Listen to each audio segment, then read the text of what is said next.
Hello বন্ধুরা, আমি সাথে চ্যানেলে ওয়েলকাম ব্যাক। যারা নতুন আছো তারা পাশে থাকা বেল আইকনটা বাজিয়ে পাশে থেকো, যাতে আমার নতুন ভিডিও যাওয়ার সাথে সাথেই তোমাদের কাছে নোটিফিকেশান যায়। আর যারা পুরনো আছো তারা তো লাইক কমেন্ট শেয়ার অবশ্যই অবশ্যই করবে। তো আজকের ব্লগটা এখান থেকে স্টার্ট, কেউ স্কিপ করবে না, সবাই দেখতে থাকবে। আজকে হচ্ছে মঙ্গলবার। তো মঙ্গলবার, কালকেও তো চতুর্দশী ছিল, মানে ময়দাই খেয়েছি। রাতে অনেকেই ভাত খেয়েছে চতুর্দশী ছেড়ে যাওয়ার পর, কিন্তু আমি ভাতটা তো পছন্দ করি না, তাই আর খাইনি। তো আর রাত্রে ভাতটা আমি খাই না, আমরা কেউ। অনেকেই খায়, মানে ছেলে কর্তা বিরিয়ানি ফিরিয়ানি হলে খায়, কিন্তু আমি ভাত মানে ওইসব অ্যাভয়েডই করি। যাই হোক, সকাল হয়েছে, প্রতিদিনের মতো ফ্রেশ হয়ে কাজকর্ম করতে শুরু করে দিয়েছি। বাইরের কাজকর্ম করে ঘরে চলে এসেছি, ঘরের কাজকর্ম করছি। অনেকটাই সকালে উঠেছি। তো আজকে তো মঙ্গলবার, আজকে আবার অমাবস্যা রয়েছে, মন্দিরে যাওয়ার ব্যাপার রয়েছে। যারা আমার ডেলি ব্লগ দেখো তারা তো জানোই যে আমরা একটা মন্দিরে যাই, ওখানে গিয়েও প্রসাদ পাই। কিন্তু আগে করতাম কি, যে রান্নাবান্না কিছুই করতাম না, মানে ময়দা টিফিন খাওয়ার মতো ময়দা, দুপুরেও যদি ময়দা খাই খেয়ে দিয়ে তারপর যেতাম। কিন্তু এখন আর তা করি না, মানে কর্তার খাবারের খুব অসুবিধা হয়, মানে ওখানে যখন রেডি হয় তারপরে খাবারকে দিয়ে আসবে, এইসব ব্যাপার থাকে বলে বাড়িতেই রান্নাবান্না করি। তারপরে যাই, যদি ওখানে মনে হয় যে প্রসাদ একটু পাবো তাহলে পাই, আর নয়তো বাড়ি থেকে খেয়ে দিয়ে নিরামিষ রান্নাবান্না করি। তো আজকে তো গ্রহণ, কিন্তু সেটা তো এখানে অদৃশ্য। আর নেক্সট যে গ্রহণ আছে সেটা আমাদের এখানে দৃশ্যমান, সেটা নেক্সট পূর্ণিমায় আছে। তো একটা হাঁপ লাগছে, মানে কী বলো তো, এসে মানে ওখানেও প্রসাদ পেয়েছি, মানে অবেলায় প্রসাদটা পেয়েছি, একটা মানে কষ্ট হচ্ছে পেটের মধ্যে। আর তারপরে দুদিন ভাত খাওয়া নেই। আজকে যেই দুপুরে ভাত খেয়েছি, আর মনে হচ্ছে না যে যাই, মন্দিরে যেতে হয়, মানে খুব কষ্ট হচ্ছে। তারপরেও যাই, যেহেতু যেতে মানে যাবো। আর তার থেকে বড় কথা, এই অমাবস্যাটাই মানে লাস্ট চৈত্র মাসে অমাবস্যায় কিছুই দেয় না। এবার কিছু দেয় না, ওখান থেকে কী দেয়, দেয় বলতে ওখানে থেকে দেখো, বিশ্বাস তো সব থেকে বড়ো কথা। এই মন্দিরটা আমাদের ঠাম্মা শাশুড়ি আমল থেকে যেত। তো মানে মহাশক্তির মন্দির। এখানে কী বলো তো, বিশ্বাস আর একটু জবা মাটি, মানে মায়েরই সব কিছু দেয়। আর মানে মায়ের যে মাকে যে ভোগ দেওয়া হয়, যে জলটা সেবা দেওয়া হয়, সেই জলটাই সবাইকে দেয়। তো সেরকমই। আর সামনে ছেলের পরীক্ষা, ছেলে তো মানে ওইসবগুলো না আনলে, জবা মাটি না আনলে, বা আমাদের ঘরে ঠাকুরের স্থানেও পাতা হয় একটা বাটির মধ্যে, তো এইগুলো না করলে ওর ঠিক মনে শান্তি হয় না, মানে ওই জন্যই যেন সব কিছু উলটপালট হয়েছে, এরকম ব্যাপার। তো সেই কারণেও আরও যেতে হয়। আর যাবো তো বটেই, চৈত্র মাসটায় দেয় না, কারণ ওটা বাবার মাস, ওখানে উত্তরই দেয়, মানে যারা সন্ন্যাস হয় তাদের চৈত্র মাসে। আর আমাদের এখান থেকে যেটা সব জায়গায় আছে, যে শ্রাবণ মাসে সবাই বাবার ওখানে যায়, আমাদের এখানে সব বেশিরভাগটা হয় চৈত্র মাসে যায়। চৈত্র মাসে আমাদের এই এলাকার বেশি লোক যায়। এরা হয়তো যায় অনেক জায়গা থেকে, অনেক কিছু। ওখানে তোমার সন্ন্যাস হয়, সন্ন্যাস হয়ে সেই উত্তরী যেটা গলায় দেয় সেটা পরে, তারপরে তো চড়কের পরে সেগুলো খোলে। তো সেরকমই ওখানে যাই। তো আজকেও যাব। তো এদিকে কথা বলতে বলতে আমার তো এদিকে কাজকর্ম মোটামুটি হয়ে গেছে। তো এদিকে সাদা জবাটা একটু ফুটছে, দুটো তিনটে করে হচ্ছে, আর কোনো ফুল ফুটছে না। আর ঠান্ডাটা, হ্যাঁ, সারাদিন একটা গরম লাগছে, পাখা চালাতে হচ্ছে, কিন্তু সকালটা আর মাঝরাত্রিটা বেশ ঠান্ডা। তো সেই, আর আমার ঠান্ডা যেরকম গরমকালে গরমও সেরকম, তো আমি তো চাপাচুপি দিয়েই রেখে দিয়েছি, হালকা হোক আর গরম হোক ঠান্ডা। ঠান্ডা তো ঠান্ডাই, কারণ ঠান্ডা লাগলে আমার বিশাল সমস্যা। যেমন মাথার সমস্যা হবে, মাথার যন্ত্রণা হবে, কাশি, মানে সেই নাকে সুরে কথা এখনও তাই আছে, এখনও যে একদম মানে ক্লিয়ার তা না। তো এদিকে চা করা হয়ে গেছে, চাটাও খেয়ে নিলাম, খেয়ে নিয়ে চলে এসেছি বিছানা গোছাতে। এবার বিছানা কী বলো তো, মশারি টশারি সবই থাকে। এবার অনেকেই ভাবো কি সবই তো গুছিয়ে না, একটু নেড়েচেড়ে শুধু কম্বলটা জায়গায় রাখে, বালিশটা জায়গায় রাখে। না গো বন্ধুরা, মশারি টশারি সবই থাকে। যেহেতু ক্যামেরাম্যান আমার নেই, আমাকেই সবটা করতে হয়, সেই জন্য আমি মশারিটা পুরোটাই তুলে তারপরে মোটামুটি একটু ঠিকঠাক করে নিই, তারপর বাদবাকিটা করি, যেটুকু বাকি থাকে। এখন পুরো করতে গেলে তাহলে তো মানে কেউ থাকবে, কারণ মশারি তুলে বিছানা গোছাতে গেলে অনেকটাই টাইম ব্যাপার। আর 24 ঘন্টার কাজ যদি আমি 7-8-10 মিনিটে তুলে ধরা তো যায় না।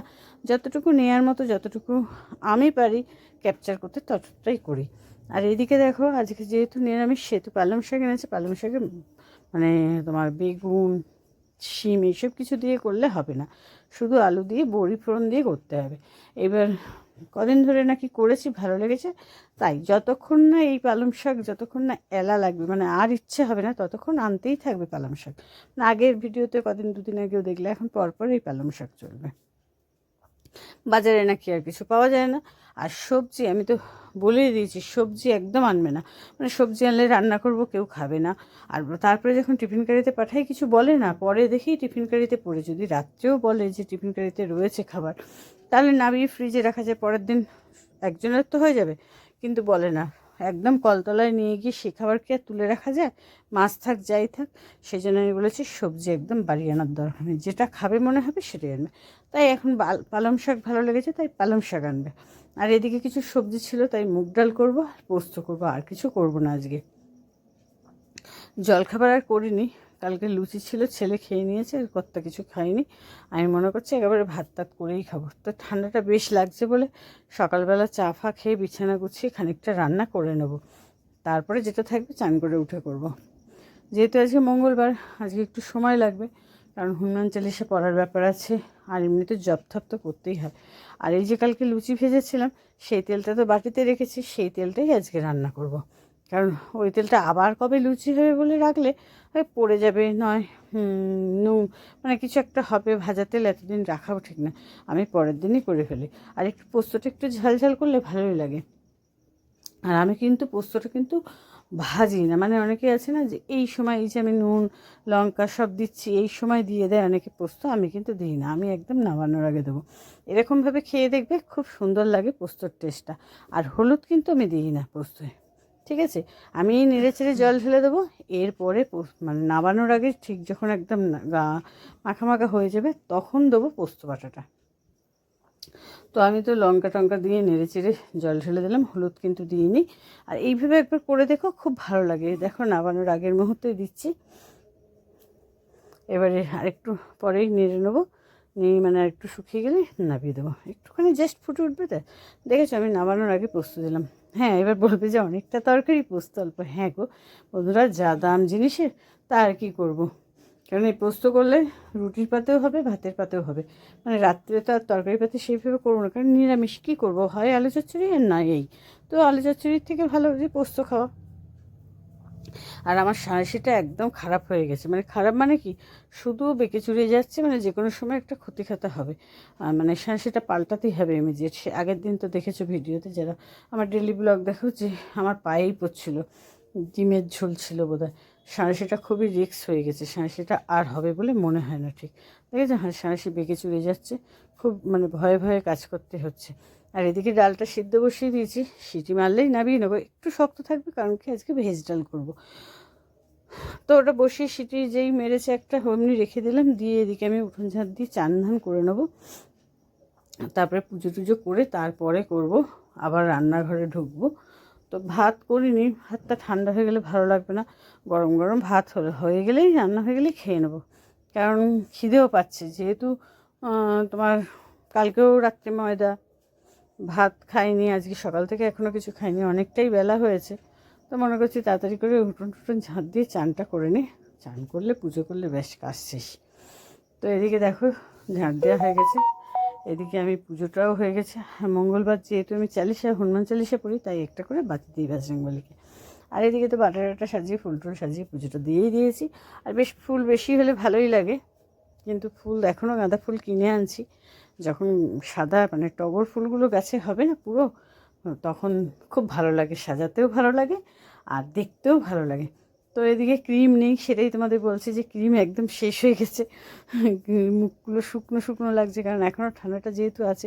এই যে বললাম চন্দনের তোর দেয় পরে জল দেয়, এই দেখো বোতলগুলো সেই জন্য ধোবো আজকে, যেহেতু মন্দিরে যাবো সেই জন্য। এদিকে ঠাকুরের বাসন টাসনগুলো ধুয়ে নিয়েছি, এদিকে ভাত বসিয়ে দিয়েছি, আর পড়লে আমি ভেজ ডাল করবো। তো সেই জন্য একটুখানি তেল কড়াই দিয়ে জিরে ফোড়ন দিয়ে একটু তেজপাতা দিয়ে, আর ছিল একটুখানি বিনস ছিল, গাজর ছিল, কড়াইশুঁটি ছিল, টমেটো ছিল, সব একটুখানি ভেজে নেব, দিয়ে আদা বাটা দিয়ে একটুখানি নেড়ে চেড়ে তারপরে ডালটা ঢেলে দেবো, তার মধ্যেই হয়ে যাবে আমার ভেজ ডাল। আর মানে সবজিগুলো আছে বলেই মনে হলো যে একটু ভেজ ডাল করে নিই। আর মুগ ডাল যেহেতু কোনো সমস্যা নেই, ভালোই লাগবে, একটু অন্যরকম লাগবে, শুধু ডাল করলে কীরকম লাগে তাই না। তো একটু অন্যরকম করতে চাইলাম। তো সব মোটামুটি ভাজা হয়ে গেছে, এবার একটু আদা বাটা দিয়ে দেবো। দেখো দেওয়া তো যায় অনেক কিছু, কাজু কিশমিশ অনেক কিছুই দেওয়া যায়, তো সবটা তো রেডি থাকে না।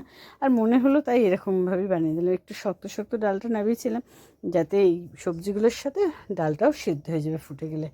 তো সেই রকমই করলাম। তো কেমন লাগলো আজকে রেসিপিগুলো অবশ্যই জানিয়ে কমেন্ট বক্সে। সবাই ভালো থেকো, সুস্থ থেকো, ভালো রেখো। আর অবশ্যই করে সবার ভিডিও দেখো, লাইক কমেন্ট করো। তোমাদের সহযোগিতা একান্তভাবে কামনা করি, তোমরা সবাই পাশে থেকো। তো দেখো আমার ডাল হয়ে গেছে, আমি এবার নামিয়ে নেবো। দেখো আর রিস্ক নিলাম না, সেই জন্য ন্যাকড়া ধরে নামালাম, কারণ সাঁড়াশিটার খুব বাজে অবস্থা। তো সবাই ভালো থেকো, সুস্থ থেকো, আবারও বলছি। আর সামনেই হোলি, তার জন্য অনেক অনেক শুভেচ্ছা রইল। তো চলো আজকের মতো টাটা।